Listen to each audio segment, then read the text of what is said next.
আসসালামু আলাইকুম সিদ্দিক ভাই। আমরা যে ২ টাকার প্রোগ্রামগুলা করি যেমন চিকিৎসা, ইফতার বিতরণ আরো নানান কিছু।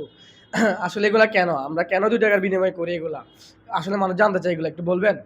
আসলে আজকে এটি হচ্ছে আমাদের এটি প্রশ্ন উত্তর পর্ব। যাই হোক, আসলে দেখেন এই সমাজের মধ্যে যে রিক্সা চালায় তারও আত্মসম্মান আছে। যে কৃষক তারও আত্মসম্মান আছে। যে লেবার, যে সুইপার মানে যে মুসি, যে জুতা সেলাই করে তারও কিন্তু আত্মসম্মান আছে। আপনি হয়তো তাকে সম্মান দিচ্ছেন না। কিন্তু আল্টিমেটলি সে নিজে কিন্তু নিজের জায়গায় সম্মানিত। আপনি চিন্তা করেন, সে কিন্তু বাসায় যখন যায় তার সন্তানকে কিন্তু সে শাসন করে। সে একজন বাবা হয়ে যায়। তার স্ত্রীকে কিন্তু সে শাসন করে। সে একজন স্বামী হয়ে যায়, একজন কর্তা হয়ে যায়, একজন শাসক হয়ে যায়। ঠিক না? তাহলে আমরা হয়তো তাকে সম্মান দিচ্ছি না। কিন্তু আল্টিমেটলি কিন্তু সে তার পরিবারের মধ্যে সম্মানিত। তার সোসাইটিতে সেও সম্মানিত। আপনি দেখবেন যারা শ্রমিক ভাইরা তাদের কিন্তু সংগঠন রয়েছে। যারা সংগঠনের আবার নেতা রয়েছে, সভাপতি রয়েছে, সেক্রেটারি রয়েছে। যারা কৃষক তাদেরও আবার সমিতি থাকে। রিক্সা চালায়, অটো চালায়। তাদেরও বিভিন্ন পরিচয় রয়েছে।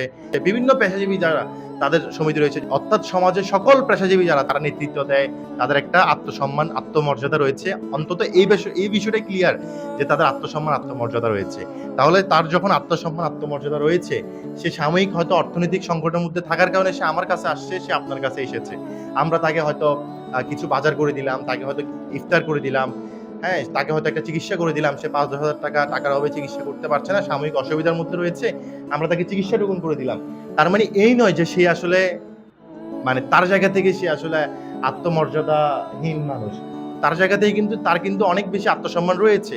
তাহলে আমরা তার আত্মসম্মানটিকে রক্ষা করার লক্ষ্যে, তাকে সম্মানিত করার লক্ষ্যে আমরা তাকে কোনো কিছু ফ্রিতে দিব না। আমরা কোনো দান করব না, আমরা জাস্ট সহযোগিতা এবং সেটা একটু সিস্টেমিক্যালি আমরা করার ট্রাই করি। ধরেন আমরা আপনাকে ৳২ দিয়ে, "ভাই আপনার সকল ট্রিটমেন্ট আপনি টাকা দিয়ে করবেন।" কত টাকা আসছে? ১০,০০০, 20,০০০ টাকার জিনিসটা ৳২ আসছে।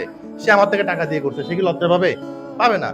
আমি ইফতার নিয়ে আসছি। আমি ইফতার সামগ্রী আমরা রোজার মাসে এই আইটেম আন্টি, চাচী, খালাম্মা এগুলো আমরা ৳২ বিক্রি করতে চাই। আপনি কি নিবেন? সে বলতেছে, "অবশ্যই আমি নিবো ৳২।" সে নিচ্ছে হাসি মনে। তার কিন্তু মাথায় একবারের জন্য আসে নাই যে আমাকে ভিক্ষা দিয়ে গেছে। ঠিক না?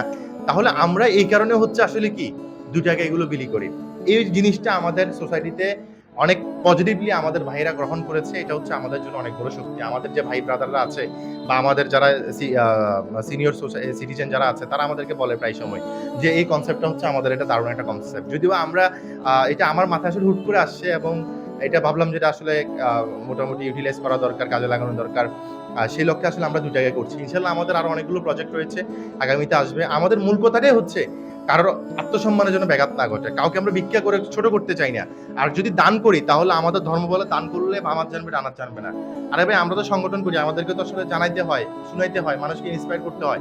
তাহলে কি করতে হবে আমাদেরকে? আমরা সরাসরি দান হয়তো আমাদের কবুল নাও হইতে পারে। এজন্য আমরা সহযোগিতা করি ভাই। সহযোগিতাটা একটু ঘুরিয়ে পিছিয়ে করি। যেন সেটা যেন আসলে মানুষের দৃষ্টিকটু না হয় এবং সেটা যেন আ ওই মানুষটার জন্য আসলে একটু বড় গলায় বাঁচতে পারে এবং আসলে আমাদেরও যেন একটু ভালো লাগে। এতটুকু হচ্ছে বিষয়। আপনি প্রশ্ন করার জন্য আপনাকে অসংখ্য ধন্যবাদ। আশা করি আপনি চমৎকার একটি উত্তর পেয়েছেন। ধন্যবাদ।